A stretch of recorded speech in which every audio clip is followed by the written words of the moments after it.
This is an example of nature's way of dealing with problem trees. This tree had a split stem, so it's now become deadfall. The balancing stem will never withstand another high wind, so that'll fall the other way. But this is sort of what happens in the woods with nature, is eventually the really good tall straight trees like this one right in front, or this one right here, endure and get taller and taller and bigger, and they win the race. Now we're on this is about the upper edge of what is the area of pine where we will do a harvest within the next 3 years. And we will not be taking trees like this or this because they're not big enough yet. But when they get to be about 18 inches or so, then you want to harvest them. If they get to be about 2 feet, then their timber value starts to diminish because they get rot in the center of them. And then they're of no value at all.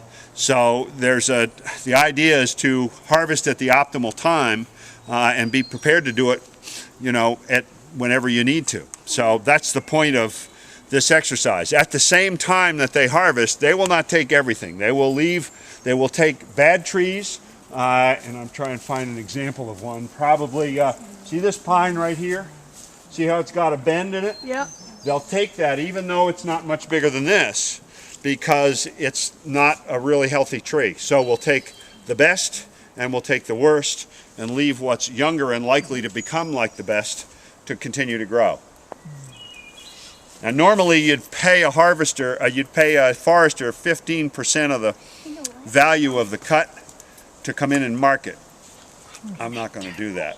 I'll mark it myself, and then I'm going to have a supervising forester come take a look at it, and pay him $200 or something to come look at it rather than pay him, $3,000 or $4,000.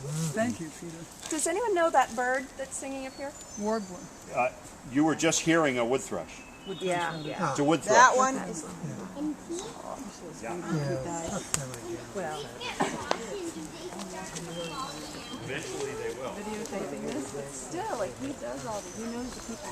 This guy has a brain that doesn't stop and a mouth that doesn't stop as well. Questions?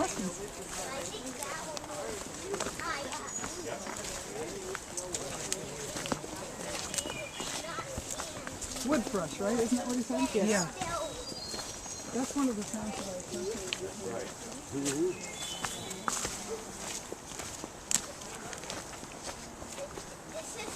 This is a longer cut than the other one.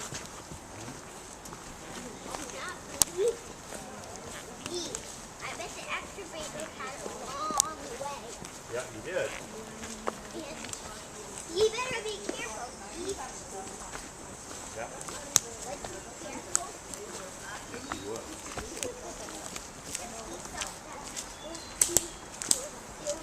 Whoa, baby. Now you can start. Oh, wait till everybody gets down here. Because all people are so slow. Well, they're just not as fast as you. There's other people in the way.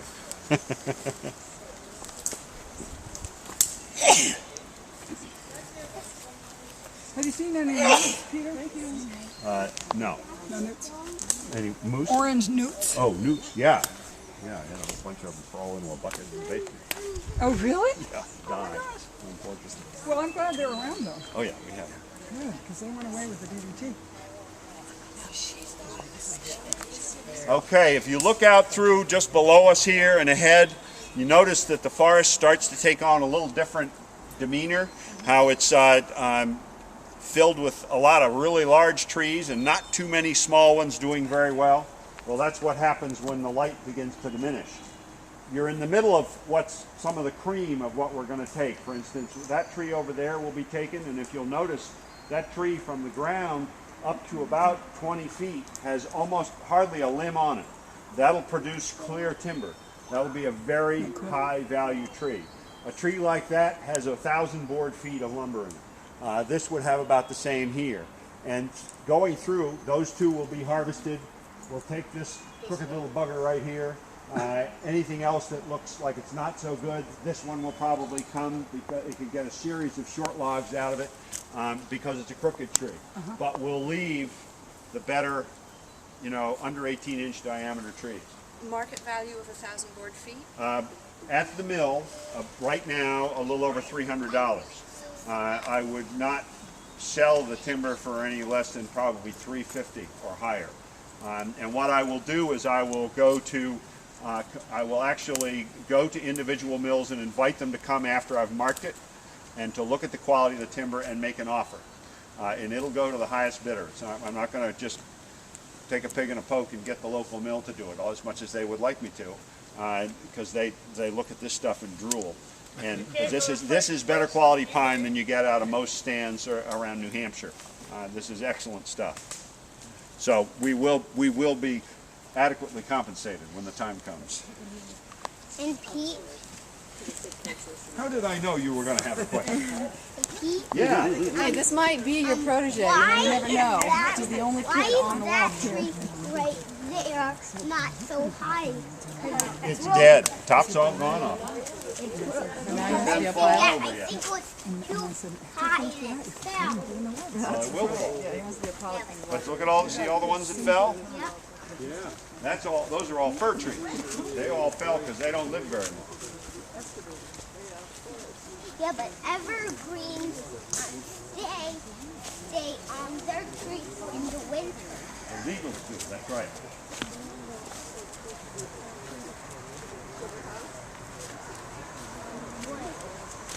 Wait a second, I don't see any excavator. No, well, we haven't got there yet. Wait, is this? We're going to go over and go to the sugar house. Well, wait till everybody gets here. So, Yours. now you can all see looking out here that there is very little understory, almost nothing at all. And that's because the light, very little light gets to the forest floor. You pluck out one or two of the biggest trees and all of a sudden that'll change and they'll start to grow a wider variety and more trees. So we're going to take a little sidetrack here and go over and find the sugar house. Yay! What's Okay. the lean-to? Who built that? What? What's a little lean-to? I have no idea. I think it's a I think that just fell that way. Wow. Peter, what's the green ribbon around that tree back there? Just to mark the trail. That was the initial marking of the trail. So this must be the road. Are you coming back this way? Going, yeah, coming right back. Won't be long.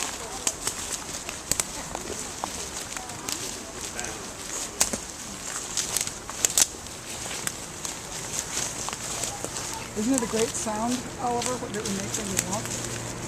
Yeah. Squish, squish. Oh, it's just one tree. From a distance, the car looked Yeah, like a lean-to.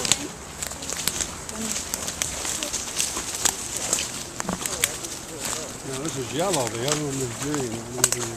Right over there, there's a little pipe sticking out of the ground, and our property boundary runs about like this. We own up that way, but not down here. Property boundary runs over this way.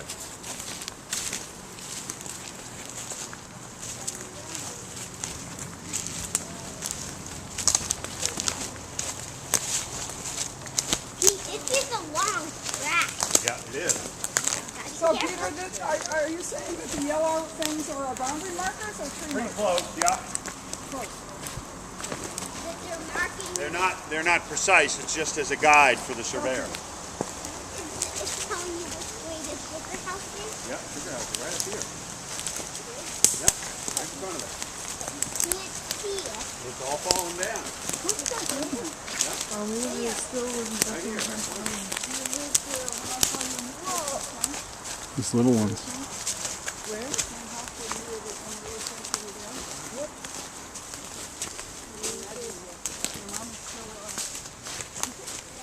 Wasn't there a sugar house on Old Route 11 too? Huh? Wasn't there a sugar house on Old Route 11? This is the sugar house right here. And can we go see it? Was there another one on the way down to the beach? No. No, this is it. There was another one that was not standing when I was a child out over this way on the Charlie Gay's property. There's old metal in there, so be careful hiking around. Right next to the road. Now, when I was a little boy, That's it. about 7 years old, I hiked down here and found this, and the building was actually still standing and still had a roof on it.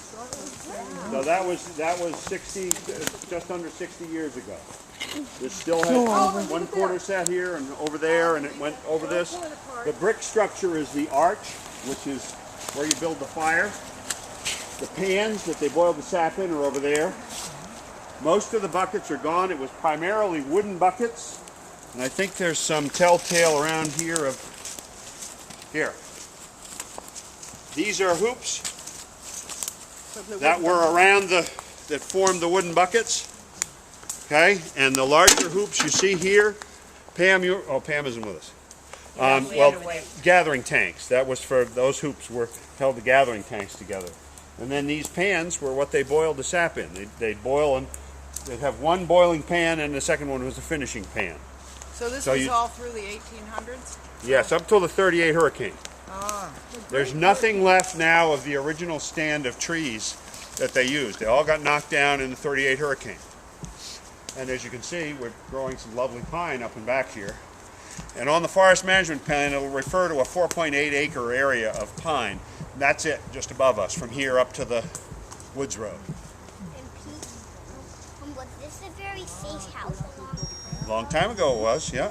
and there wasn't any of this? The bricks were here. This was all actually all stood together, but moisture has gotten into it, and then it's frozen, gone through freeze thaw cycles after cycle, and it busted it apart. Because Pete, it got so old that it just fell apart. That's right.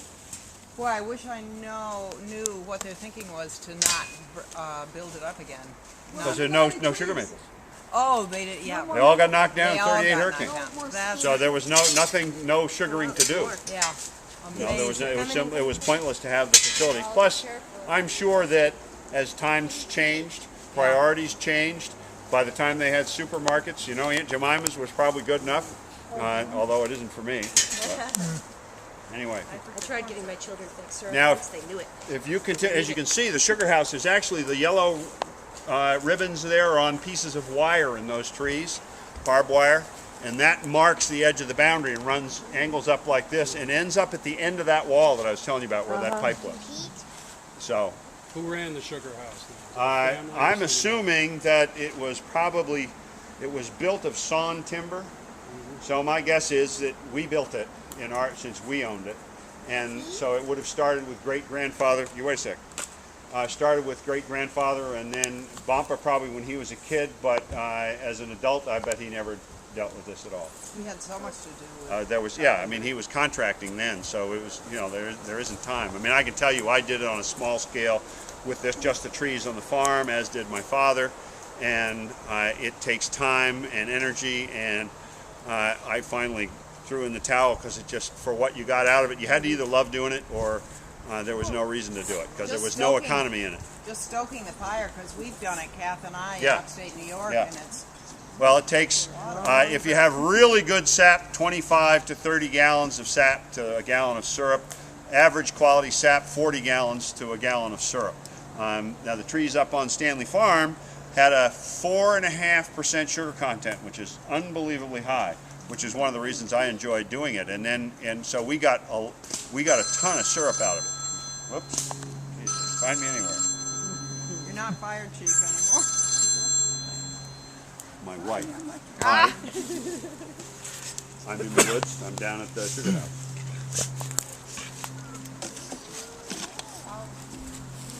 Uh, 11. We're going to head around and come up shortly.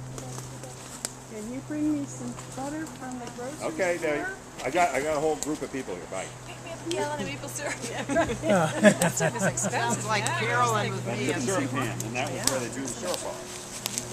Thank you, Peter, for giving it to us at family meeting for so many years. Huh? You used Oh to yeah, do yeah. each one. That's right. I did, didn't I?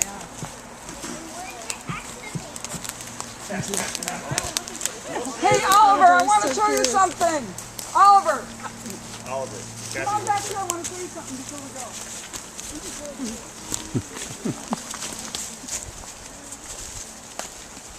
I was gonna come over last night, and then it was like starting to rain, and visiting over here with me, like watching them how to get out of the rain. Murphy family, they were one of the early settlers in the area. Yeah. They were one of the first. They own the whole. I don't know, but they probably caused the road to be built. And they ended up fairly well-to-do because they've got dorms named after them, and there's a homestead on Main Street and various and some of the other things, but they probably started less conspicuous. Yeah. Yeah.